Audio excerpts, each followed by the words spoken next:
Former Charleston mayoral candidate Toby Smith is now running for the 1st Congressional District.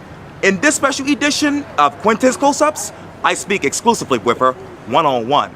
And be sure to download the free Quintin's Close-Ups app in your Apple or Google Play stores. Toby! Quintin. It is so good to see you again. It's good to see you too. Happy New Year. Likewise. Happy New Year. Yes, indeed. The same to you. Thank you. Well, let me turn to some obvious news. Okay. I woke up around 3 or 4 o'clock this morning, had some tooth pain or whatever, logged on to Facebook, and I saw Toby Smith for Congress. What did you think about that? Well, I can't comment on that. But I'll tell you what you said on February 1st. You said the following quote, "Hey all, am going forward a seat in the United States House of Representatives, District 1, South Carolina. Come on and walk with me. I need you." Why are you going for it? Quintin, I am not happy with what's going on in the America that I know and I love. And I know many people share that sentiment. It has been a difficult year for our nation. We have seen some things, heard some things, have been very challenged by some things. And I've been mulling all of this over for a while, wondering what could I do? What conversation could I bring to the table? And I knew that if I didn't speak up, I would not be able to function going forward. I would always regret saying, what we're seeing is not right. We can do better. We're a community. And there are, I think, people really determined to take this country back, Quintin, to a place that is dark. And we don't need to go back to that. Too many people have sacrificed and died for us to get here. For me, just to be able to announce that I'm running for office, I'm on some strong shoulders. And I owe it to Fannie Lou Hamer. I owe it to Septima Poinsett Clark. I owe it to Shirley Chisholm to speak out. And that's why I'm running. I want to say some things. That I'm not satisfied with representation. I think we can do better. I think government is moving to a place where it only speaks to a small group. What about the rest of us? Okay. And I am for the rest of us. So that's why I'm running for office. From now until November 6th of 2018, what can we expect from Toby Smith? A lot of walking and talking and pressing the flesh. It's going to be an interesting campaign. There are some other people running with first get through the primary.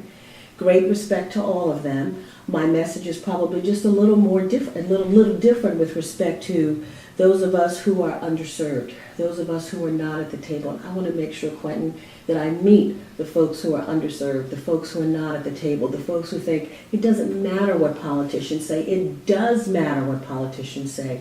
So I'm going to be spending my time talking, walking up and down the coast. That district, Quintin, is from Hilton Head all the way to Santee. Right. That's a lot of ground to cover. I've been very fortunate to have contacts in those areas and discovering more every day.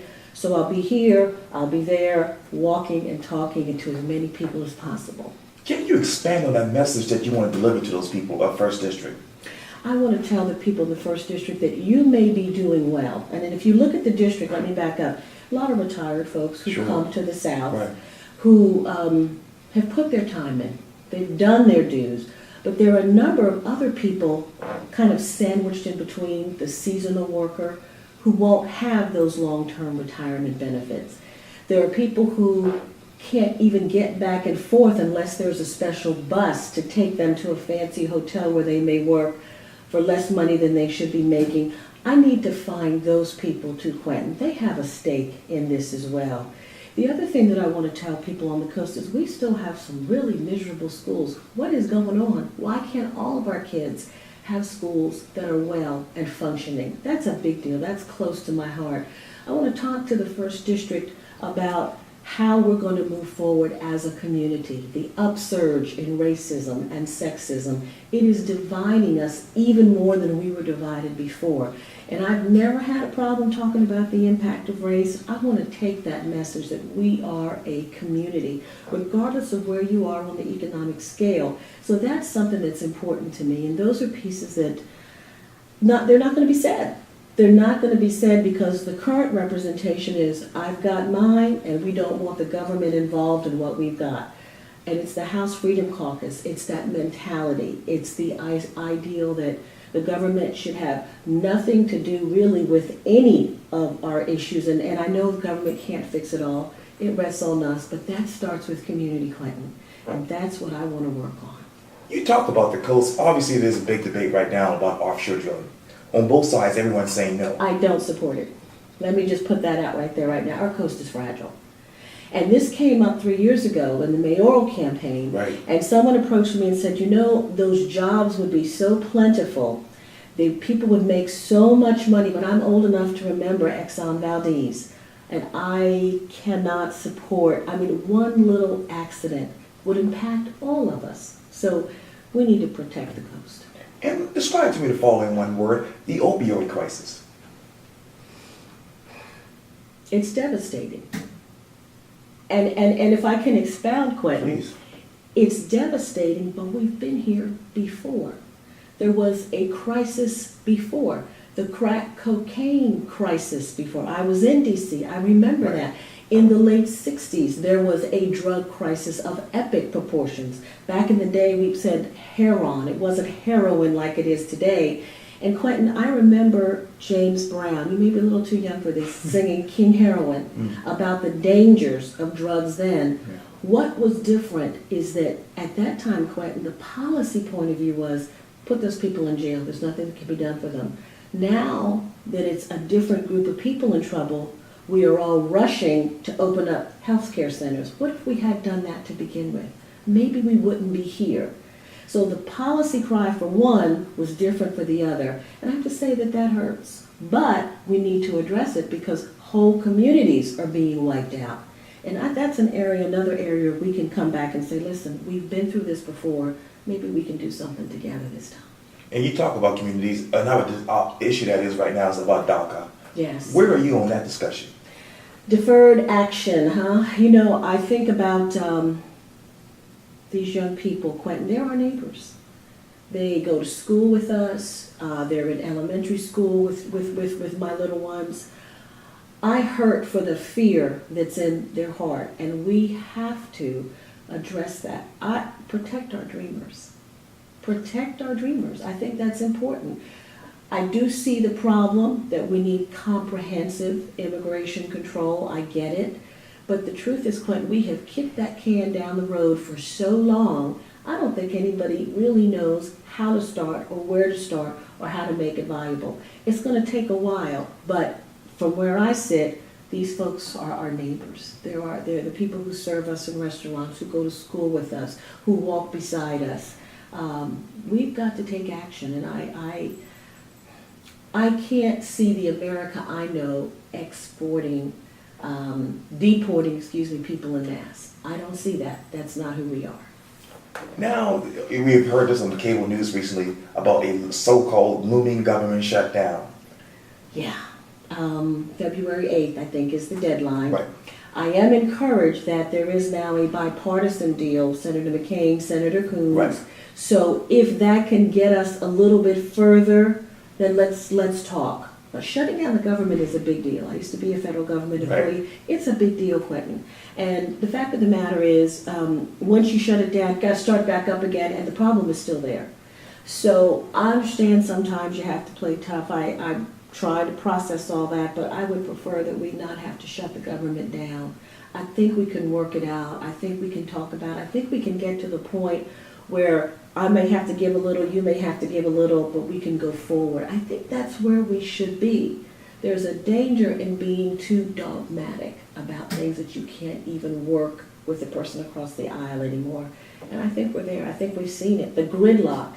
And I'll tell you something else, but people are sick of it. And that's why they throw their hands up with politicians and think, oh, you're all alike, you all sound the same, nothing changes. I understand that. We've got to work to overcome that perception that it will be more the same. And let me rewind to last week, that is, because obviously President Trump delivered his first State of the State address, Union address, pardon me. Right. When you look back at that address, what still plays in your mind? The division in the House, the overwhelming, that visual in the House. That's their side, this is our side, and never the twain shall meet. That is what sticks out in my mind. And I have to say this too, I am a little dismayed when I hear comments that we're all unified, let's put down our differences and so on and so forth, and then 2 days later we get a tweet that just sort of blows all of that up. And I like social media, but enough tweeting, more governing, less tweeting. That brings me to my next question. You just mentioned that you used to be a federal employee, obviously you used to work for the CIA. Mm-hmm. Obviously there's a lot of people now allegedly leaving the FBI because of political views or people Pressure. attacking, like, right. Have you ever seen anything like this in your mind? Absolutely not. I have never seen it. I'll be 55 on Saturday. I have never seen one part of the government so viciously attack another part of the government. It's unseemly. And I knew some people back in the day who worked at the FBI and frequently had, or infrequently I should say, had contact with them in meetings and settings. Right. And so I'm just wondering, how are they coping? How are they managing every day? And while all of this is happening, Quintin, they're still protecting this country. Right. So it doesn't send a good message at all. People's lives potentially are in danger and impacted, and I think it needs to cease and desist. And it's disturbing. It really is. And when I've known you for a long time, Right. going back to More than we care to say. You were a young lad walking around the office with your books doing your homework Right. when we met. 75 Calhoun. That's right. And obviously I've gotten to know more about you as you ran for mayor of Charleston and now obviously congressional seat here in the United States Congress.